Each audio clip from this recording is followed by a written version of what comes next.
Praise the lord అండి. దేవుని దయ వల్ల మీరందరూ క్షేమంగా ఉన్నారని ఆశిస్తున్నాను.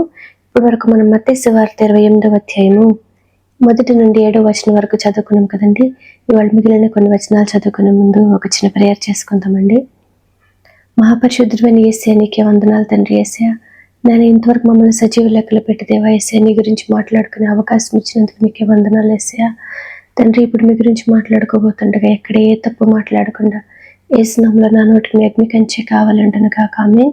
యేసు నామములో మా అందరికి నీ వాక్యాన్ని అర్థం చేసుకునే కృప కలుగును గాక ఆమేన్. యేసు నామములో అడుగుచున్నాం తండ్రి, ఆమేన్.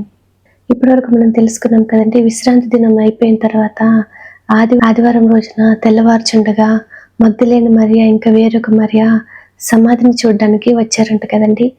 వారు అక్కడికి వచ్చిన తర్వాత వారికి ఒక దేవదూత కనిపించి వారితో చెప్తున్నారు కదండి, యేసయ్య మృతులలో నుండి తిరిగి లేశారు, ఈ విషయాన్ని మీరు తొందరగా వెళ్ళి శిష్యులకు తెలియచేయండి అని ఆ దేవదూత వారికి చెప్పారు కదండి. ఆ స్త్రీలు ఏం చేస్తున్నారో మనం చూద్దామండి. మత్తయి సువార్త 28వ అధ్యాయము 8వ వచనము. వారు భయముతోనూ మహా ఆనందముతోనూ సమాధి యొద్ద నుండి త్వరగా వెళ్ళి ఆయన శిష్యులకు ఆ వర్తమానము తెలుప పరిగెత్తుచుండగా యేసు వారిని ఎదుర్కొని మీకు శుభమని చెప్పెను. వారు ఆయన యొద్దకు వచ్చి ఆయన పాదములు పట్టుకొని ఆయనకు మొరొక్కగా, యేసు భయపడకుడి, మీరు వెళ్ళి నా సహోదరులు గలిలయకు వెళ్ళవలెననియు వారక్కడ నన్ను చూతురనియు వారికి తెలుపుడనెను. ఆ రోజు ఆ దేవదూత ఆ స్త్రీలతో తెలియజేసిన సంగతులన్నింటినీ కూడా ఆ స్త్రీలు మాత్రమే కాదు కానీ అక్కడే ఉన్న సైనికులు కూడా విన్నారు కదండి.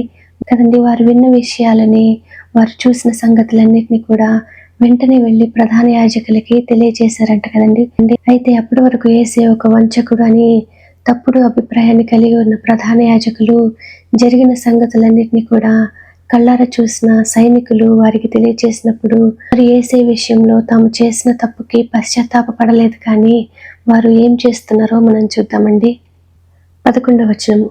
వారు వెళ్ళుచుండగా కావలి వారిలో కొందరు పట్టణంలోనికి వచ్చి జరిగిన సంగతులన్నిటినీ ప్రధాన యాజకులతో చెప్పిరి.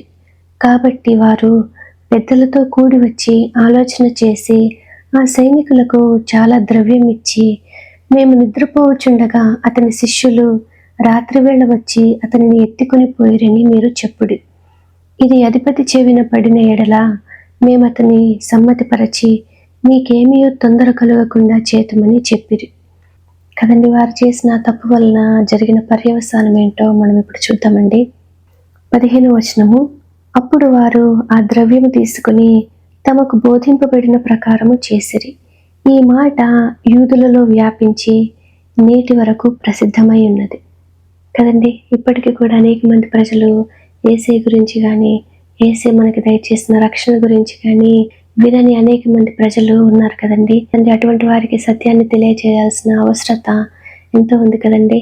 అటువంటి వారికి సత్యాన్ని తెలియజేసే కృప యేసు నామములో మనందరికీ కలుగును గాక ఆమేన్.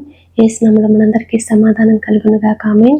ఇప్పటి వరకు మనం చదువుకున్నాము మత్తయి సువార్త 28వ అధ్యాయము 8వ వచనం నుంచి 15వ వచనం వరకు. వాక్యాన్ని అర్థం చేసుకునే కృప యేసు నామములో మనందరికీ కలుగును గాక ఆమేన్. యేసు నామములో మనందరికీ సమాధానం కలుగును గాక ఆమేన్. Praise the lord.